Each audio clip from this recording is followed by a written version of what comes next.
onde eu tenho hoje a médica veterinária e pesquisadora do IPVDF, da Secretaria da Agricultura do Rio Grande do Sul, a Rovoina Doyle, para a gente falar um pouquinho sobre uma doença que ataca bovinos, mas parece que ovinos também, em cachorros, a hidatidose.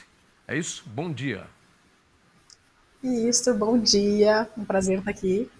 Quando eu vi o nome da doença, quando eu fui gravar a chamada ontem, eu falei, mas eu nunca falei sobre essa doença.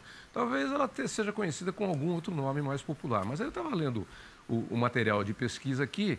Na verdade, ela não tem nada a ver com a cestocircose, mas o processo de contaminação me parece que é o mesmo, é através de fezes, aí, ovos de larvas, tênias.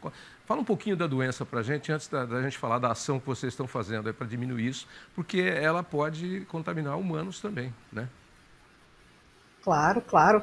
O motivo de repente, não ter escutado falar, porque faz um bom tempo que não é mais falado nessa doença, né? Mas a hidatidose, então, ela é uma doença parasitária, né? Ela é causada por uma tênia, que ela é muito pequenininha, né? Ela tem em torno de meio centímetro de tamanho, e ela vive dentro do intestino do cachorro, tá? Então, o cachorro, quando defeca, né? Quando ele faz o seu cocô, saem muitos ovos dessa tênia. E eles contaminam a pastagem, que permanece contaminada por muito tempo, né? Então, esses ovos, eles são muito resistentes, eles podem se espalhar com a chuva e permanecer na pastagem por 2 anos até um pouco mais, né? E Nesse no contaminar a cachorro, pastagem... só uma questão, Oi, no cachorro esse parasita convive com ele harmoniosamente, sem causar problemas ou não? o termo é esse, harmoniosamente. Ele pode ter uma quantidade muito grande de tênias Uhum. e não causar problema nenhum para ele, a gente não perceber nada. Tá. Aí, seguindo com a história. E aí ele fica contaminando, né? Então, através das suas fezes, a pastagem, né? As hortas, algum lugar que de repente alguém vai ingerir esses ovos, né? O caso mais clássico são das ovelhas, né? Dos Uhum. ovinos durante a pastagem se infectarem, né? E aí, dentro dos órgãos, principalmente fígado e do pulmão, se forma o cisto, que é a forma intermediária desse parasita, que pode acontecer nos humanos, em bovinos e em outros animais também. Então, esse cisto ele vai se acumulando de líquido, né, ele vai crescendo, e no momento que ele atinge um tamanho grande nos seres humanos, ele precisa ser retirado, né, do corpo, porque ele começa a ter problemas nesses órgãos. Entendi. Nas ovelhas, como elas têm um período de vida um pouco mais curto, às vezes a gente nem percebe que elas têm. Quando vai para o abate essa ovelha, aí assim a gente vê esses cistos, né? Uhum. O grande problema que acontece muito comumente aqui no Rio Grande do Sul são os abates que se chamam para consumo interno, né? Uhum. Então, dentro da fazenda se faz esse abate dessas ovelhas, e aí as pessoas ainda têm esse triste costume de fornecer para os cães, né, o pulmão e o fígado, né, das ovelhas crus para os cães. E aí fecha o ciclo, né? Que aí o cachorro vai desenvolver a tênia Hum. adulta e vai seguir contaminando a pastagem, etc. Tá. Então são esses abates caseiros, né, como você disse, domésticos, que não são abates em frigoríficos, em escala industrial, que fazem com que o ciclo se feche e continue. Uma curiosidade Exatamente. minha, existem cachorros que não têm esse problema? Os cães que recebem vermífugo, né, Aham. eles acabam não tendo.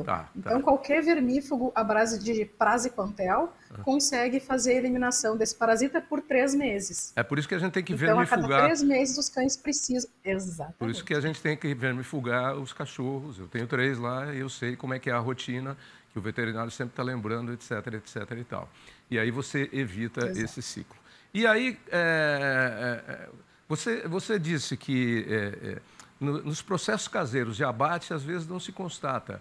E aí vocês estão trabalhando o quê? É na escala industrial, para ver a incidência desse parasita? Na verdade, foi feito um estudo, né, nos frigoríficos, como, né, em escala industrial.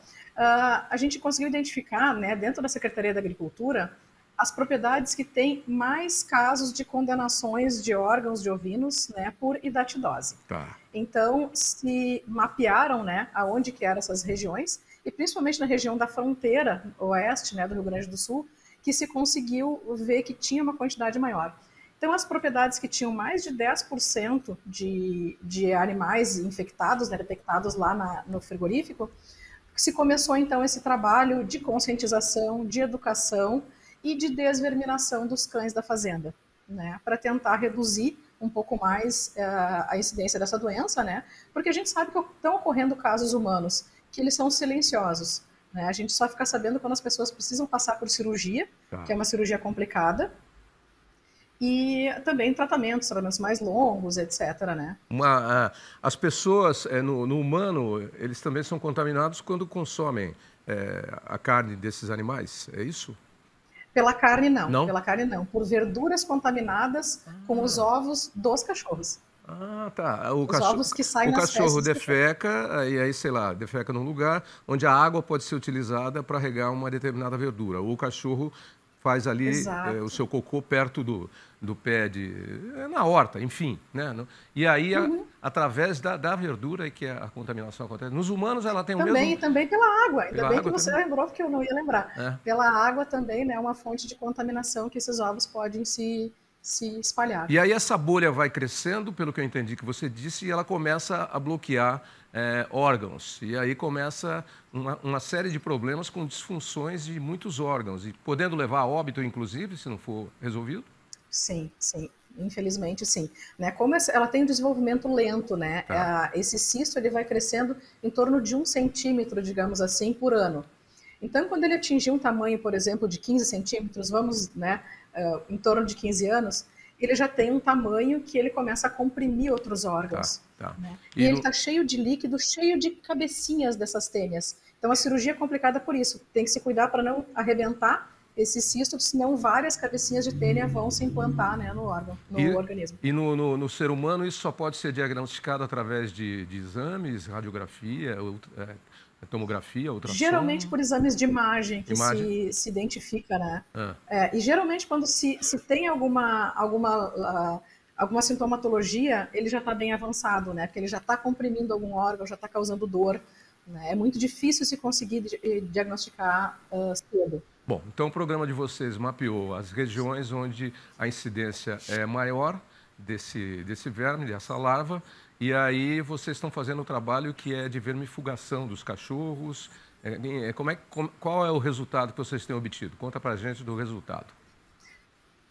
Ainda, né, esse projeto ainda está em andamento, né, ele foi firmado em 2023, né, Tá. Ele tem vários órgãos, né, estaduais e municipais, né, universidades juntas, e esse trabalho está sendo de principalmente conscientização, né, e instruir o produtor rural que ele ferva pelo menos, né, esses órgãos antes de fornecer para os animais.